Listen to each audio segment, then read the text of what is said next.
Ma'am मेरी economics में compartment है इस बारी, जिसका पेपर मेरा 17 जुलाई 2023 को है। अब मैं इसके लिए प्रिपेयर तो कर रही हूँ, लेकिन अनफॉर्चुनेटली अगर कंपार्टमेंट का एग्ज़ाम मैं प्रिपरेशन करके भी दूं और तब भी मैं फेल हो जाती हूँ कंपार्टमेंट एग्ज़ाम में भी, तो क्या होगा मैम? फिर तो मेरा सारा करियर ही खराब हो जाएगा, फिर तो मैं आगे की स्टडीज़ कंटिन्यू ही नहीं कर पाऊंगी। तो आप बताइए कि अगर मैं इस कंपार्टमेंट एग्ज़ाम में भी फेल हो जाती हूँ तो क्या होगा? जय Shri Shyam everyone, this is Sakshi Dua, welcome you to class 12 grooming education. तो आज इस वीडियो में हम लोग बात करने वाले हैं कि अगर आपने कंपार्टमेंट का एग्जाम दिया, वो भी अच्छे से प्रिपेयर करके दिया, फिर भी अगर आप फेल हो जाते हैं, उस कंपार्टमेंट एग्जाम को क्लियर नहीं कर पाते हैं, तो क्या होगा? What would be the next step?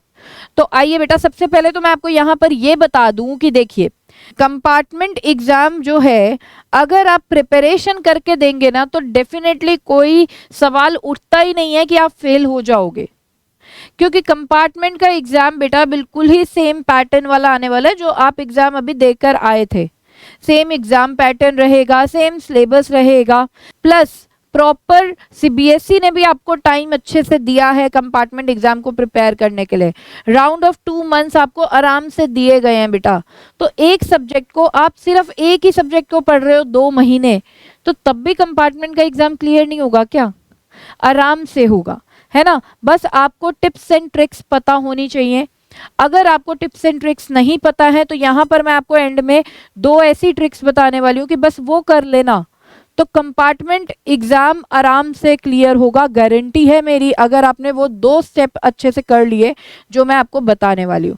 लेकिन फिर भी बहुत से बच्चों के मन में घबराहट है कि मैम अगर कंपार्टमेंट एग्जाम मैं नहीं क्लियर कर पाई तो मेरे साथ क्या होगा?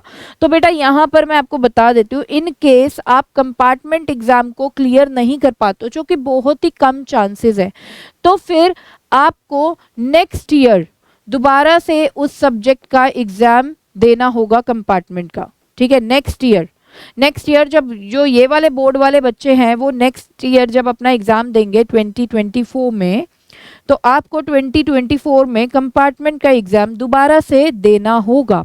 अब यहाँ पे बहुत से बच्चों का ये डाउट है कि मैम जब मैं नेक्स्ट ईयर एग्जाम दूंगी तो क्या मुझे सारे सब्जेक्ट्स का एग्जाम देना होगा? नहीं बेटा, सारे सब्जेक्ट्स का एग्जाम नहीं देना है आपको सिर्फ उसी सब्जेक्ट का एग्जाम देना होगा कंपार्टमेंट का जिसमें आपकी अभी कंपार्टमेंट आई है। फॉर एग्जांपल अगर बेटा आपकी इकोनॉमिक्स में कंपार्टमेंट आई है, ठीक है, तो यानी कि आप इकोनॉमिक्स का कंपार्टमेंट एग्जाम देने वाले हो इस साल। कब देने वाले हो? जो डेट हमें ऑलरेडी डिक्लेयर कर दी है सीबीएसई ने, 17 जुलाई 2023 को, राइट। अगर आप इस एग्जाम को, जो कि बहुत ही मतलब नामुमकिन वाली बात है, अगर मैं बोलूँ इम्पॉसिबल है, कि अगर आप क्लियर नहीं कर पाते हो तो आपको नेक्स्ट ईयर बेटा जब बोर्ड एग्जाम्स होंगे तो आपको उस टाइम पे कंपार्टमेंट का एग्जाम देना होगा इकोनॉमिक्स का सिर्फ। ठीक है, सारे नहीं, ओनली इकोनॉमिक्स का कंपार्टमेंट एग्जाम दोबारा से देना होगा। ठीक है, तो अब मैं यहाँ पे बात करूंगी कि इस सिचुएशन को हम आने ही क्यों दें, है ना?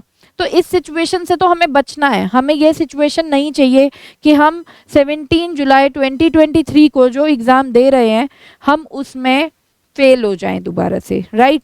तो बेटा देखिए, मैं आपको कुछ टिप्स देने वाली हूँ, सिर्फ ऐसी 2 गोल्डन टिप्स की बात करूंगी कि जिसको अगर आप फॉलो कर लेते हैं तो आप आराम से अपना कंपार्टमेंट का एग्जाम सिर्फ क्लियर नहीं करेंगे, आप अच्छे मार्क्स से पास भी होंगे। तो आइए सबसे पहले बात करते हैं कि करना क्या है। देखिए बेटा, जिस भी सब्जेक्ट में आप फेल हो गए हैं उसमें चैप्टर्स हैं, हर एक चैप्टर के इम्पॉर्टेंट क्वेश्चंस अपनी ट्यूशन टीचर से या स्कूल की टीचर से ले लीजिए और उसको अच्छे से प्रिपेयर करिए, important questions of every chapter. ठीक है, सारा चैप्टर हमें नहीं करना क्योंकि हमारे पास इतना टाइम भी नहीं है, सब चैप्टर्स को हम डीपली गो थ्रू नहीं कर सकते, हम सिर्फ इम्पॉर्टेंट क्वेश्चन हर एक चैप्टर के कर सकते हैं। जैसे एग्जाम्पल के तौर पे अगर हम देखें बेटा, इकोनॉमिक्स में अगर बात करें तो इकोनॉमिक्स की लेट सपोज 12 यूनिट्स है, तो हर एक यूनिट के इम्पॉर्टेंट क्वेश्चंस ले लीजिए और हर एक यूनिट के इम्पॉर्टेंट क्वेश्चंस को अच्छे से समझ भी लीजिए और लर्न भी कर लीजिए। Next golden tip, last 5 years के कंपार्टमेंट पेपर्स कर लीजिए।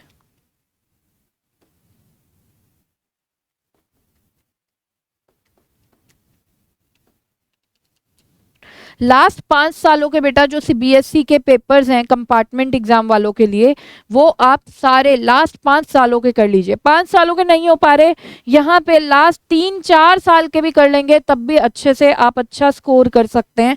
बिलीव मी, ये 2 गोल्डन टिप्स बिल्कुल एकदम बहुत ही लाइफ चेंजिंग रहेंगी।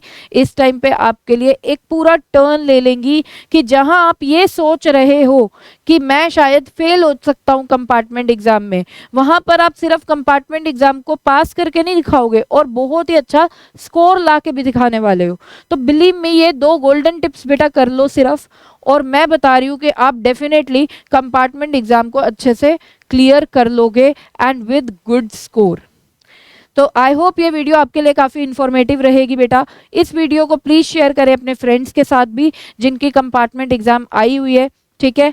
और यहाँ पर मैं इजाज़त चाहती हूँ इस सेशन को एंड करने की। मिलते हैं हमारे नेक्स्ट सेशन में एक बढ़िया से टॉपिक के साथ। Till then bye bye, take care, जय Shri Shyam and keep studying.